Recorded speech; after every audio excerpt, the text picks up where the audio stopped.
Hello friends, welcome to lecture number 15, inverse Laplace transformation. Here we're going to discuss about second shifting theorem. So how to prove this theorem and how to apply to find inverse Laplace transformation, right? And before we start, please subscribe the channel, because when you subscribe the channel, increasing number of subscribers motivate us to create contents for you. So if you want me to create more contents for you, please subscribe the channel, hit the bell icon so that you get notified when new video will be uploaded, and share with your friends if you think these videos are helpful. And thank you for watching, and let's start. So what is the second shifting theorem? If the inverse Laplace transformation of f of s is small f of t, right, then inverse Laplace transformation of e to the power minus as f of s, that is equal to, let me write here, that is equal to f of t minus a into u of t minus a, or you can write f of t minus a for t is greater than a, and it will be 0 for t less than a, right? You can write this one. So in order to prove this theorem, let me take this function as small g of t, right? Let me consider as small g of t. So how to prove this? So here you can see the Laplace transformation of g of t. So let me write by definition of Laplace transformation.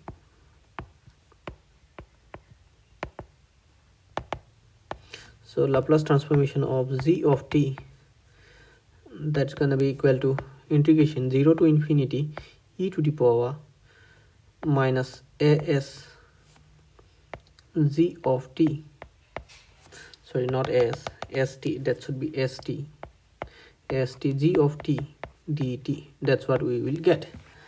So here you see, let me write this one, this thing say in the next slide. Okay, now you see it can be written this way,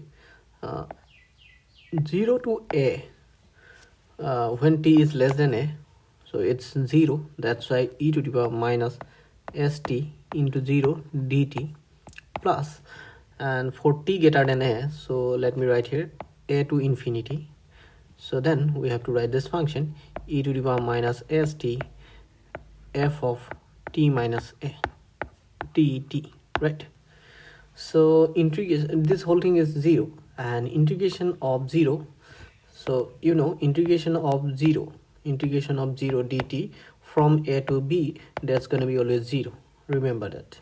Okay, so that's why this part will be 0, right? So what we have now, a to infinity e to the power minus st f of t minus a dt, right? So let us assume that let t minus a is equal to u, so we get t is equal to u plus t, right? And if you differentiate with respect to t both sides, so here you can see this is u plus a. Here derivative of t with respect to t, that's going to be 1, and derivative of u with respect to t du dt, and a is constant, so it's going to be 0. So du dt is equal to 1. What does it mean? That means dt is equal to du, right? So we can write this 0 to infinity. Why 0 to infinity? There was a to infinity, but when you put t is equal to a here, then you will get u is equal to 0. That's why we will put here 0, right? 0 to infinity e to the power minus s, instead of t we have to write now u plus a, then f of u du, because dt is equal to du, right? So hope you have understood this transformation. So now let me go to the next step. Here you can see this, you can see e to the power minus s u plus a, this can be written as e to the power minus su into e to the power minus sa, right? So here let me take this part outside the integral as this part is constant, right? So then what we can write, let me clean these things first. So what we can write here, e to the power minus sa integration 0 to infinity e to the power minus su f of u du, right? F of u du. So you can see, if you compare with the definition, by the definition of Laplace transformation, here you can see, by the definition of Laplace transformation, this is nothing but this result, you can see this result is nothing but Laplace transformation of f of t, right? Laplace transformation of f of t, right? Which is nothing but capital F of s we used to write generally, right? So that's why what we can write here. Or if you are confused, then you can replace this u by t also, replacing just u is a dummy variable, you can replace it by t if you are confused. So I don't think you should be I don't think that you are confused, you know these things. So here you see, this is by definition of Laplace transformation, we can write this result as like this: e to the power minus sa Laplace transformation of, sorry, not inverse, Laplace transformation of f of t, right? And here you can see that, here you can see, if the inverse Laplace transformation of capital F of s is equal to small f of t, then Laplace transformation of f of t must be capital F of s, right? So hope you have understood this. So we can write this as like this: e to the power minus sa into f capital F of s, right? So now you see, from these two relations, what we can write. So let me go to the next slide. So till now what we have got that Laplace transformation of this function g of t is equal to, we have got e to the power minus s a f of s. That's what we have got, right? So therefore we can write inverse Laplace transformation of e to the power minus s a capital F of s is equal to g of t, right? And g of t is nothing but the function that we have taken, f of t minus a, for t greater than a, and it is 0 for t less than a. So this is proved. So hope you have understood this. So now let us apply this theorem to solve problem. Suppose we are to find the inverse Laplace transformation of this function. So how to find that? So here you see,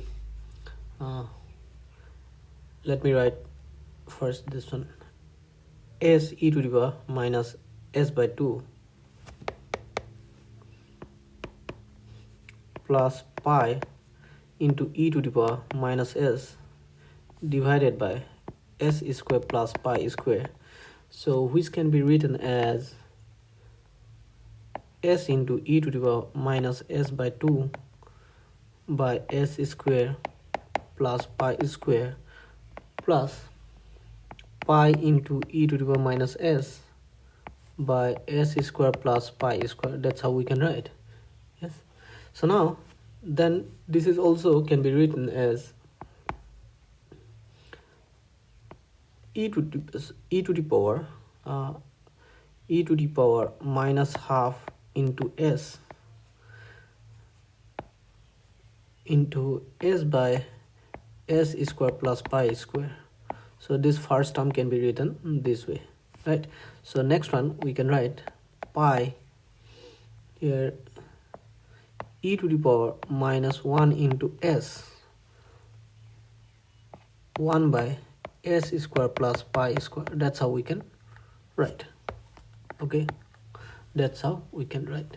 Now you see, first let's take this part only. So here you can compare this one with this e to the power minus as, e to the power minus as of and f of s, and f of s, right? So how to find the inverse Laplace transformation of this? So we have already got that this is nothing but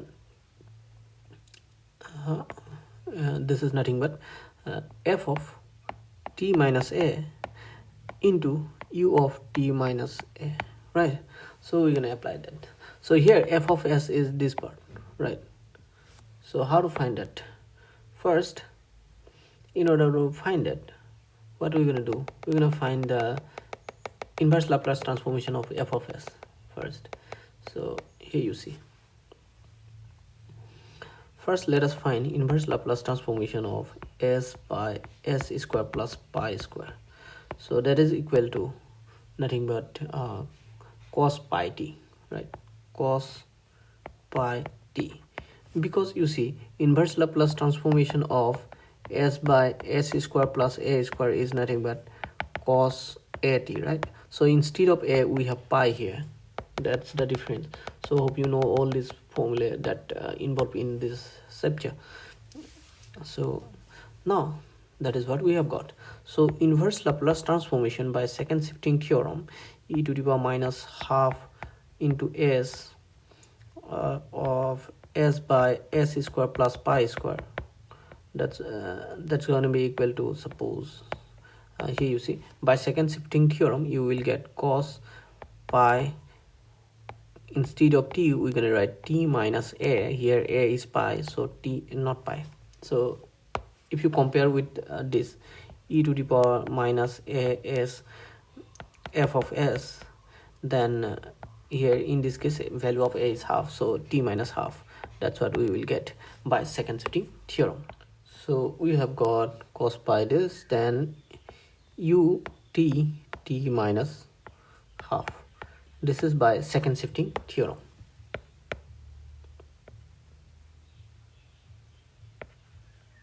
Sorry, by second shifting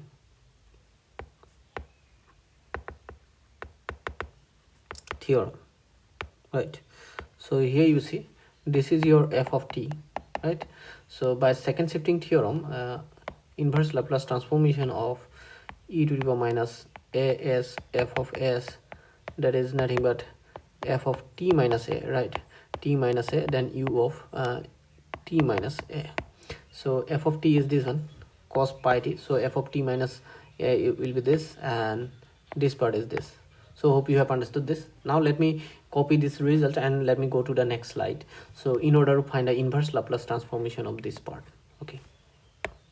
Now in the previous slide we have shown you how to find that inverse Laplace transformation of this part. So here is the result we have got. Now let us find the inverse Laplace transformation of this part.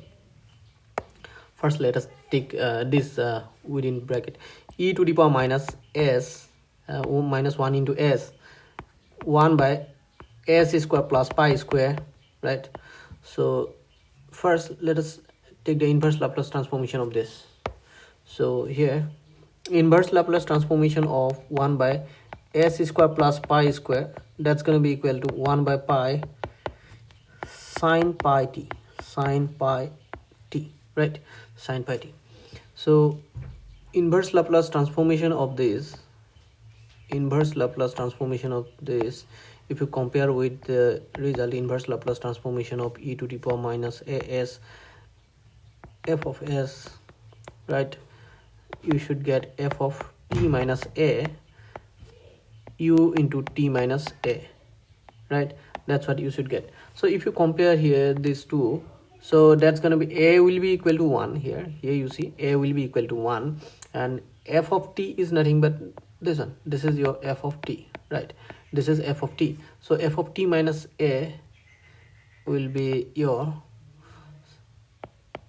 1 by pi sine pi t minus, here a is 1, so t minus 1, and u of t will be t here u of t minus 1, that's what we will get. So inverse Laplace transformation of, so let me clean these things. So what we will get, inverse Laplace transformation of this part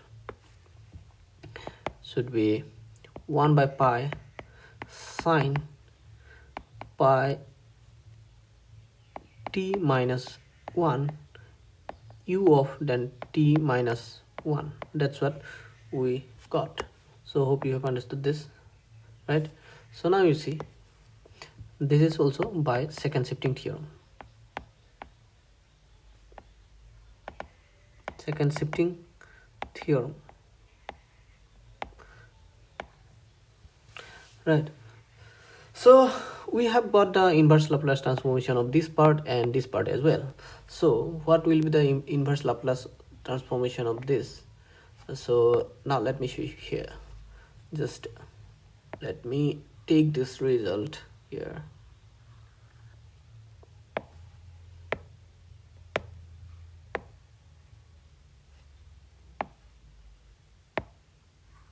Just wait, just let me clean this part and let's take this part here. Sorry.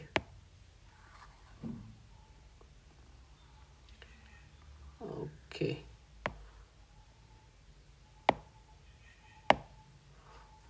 So this is second shifting theorem. So from here you can see inverse Laplace transformation of this s e to the power minus s half of minus s by 2 plus pi e to the power minus s by s square plus pi square. So here you see, so inverse Laplace transformation will be equal to the inverse Laplace transformation of this plus that of this, right? So here inverse Laplace transformation of this part we have got here. Listen, what we have got, cos pi t minus half u of t minus half, right? Then here you see this is pi plus pi, and inverse Laplace transformation of this we have got 1 by pi sine pi sine pi t minus 1 into u of t minus 1. That's what we have got. So let me write this result on the next slide. So let me write it on the next slide. Okay.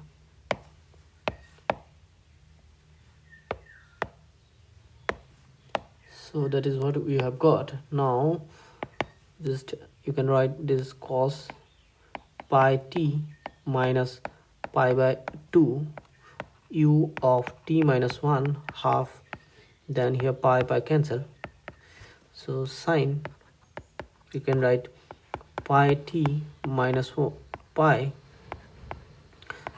u of t minus 1. That's what we have got. Now we know that cos of minus theta is cos theta, right? So that's why if you want to write this as cos of pi by 2 then minus pi t, then also you can write after taking minus common, right? So as cos of minus theta is cos theta, right? That's why you can write this way only, right? U t of minus half, then again we know sine minus theta is minus sine theta. So that's why when you take minus common from here, then you have to write minus sine pi minus pi by pi into t u of t minus 1. That's what we will get. So here you see cos pi by 2 minus pi t, that's gonna be equal to sine pi t, right? So these are basics trigonometric rules, so hope you know it. And minus sine pi minus pi t, so we know sine pi minus theta is sine theta, so that's why you can write sine pi t, right? Then we have u of t minus 1. That's what we will get. So here you see, let me clean these things. Okay, now what we have got, here we can take this sine pi t common. So what will be there, u t minus half minus u of t minus 1, and we have taken common sine pi t. So this is the answer. So hope you have understood this. So hope you like this video. If you like this video, then hit the thumbs up button, share with your friends, and inspire me to create new contents for you. And subscribe the channel if you are new to my channel, and stay connected. Hit the bell icon so that you get notified when new video will be uploaded. Okay, thank you for watching. See you in the next video.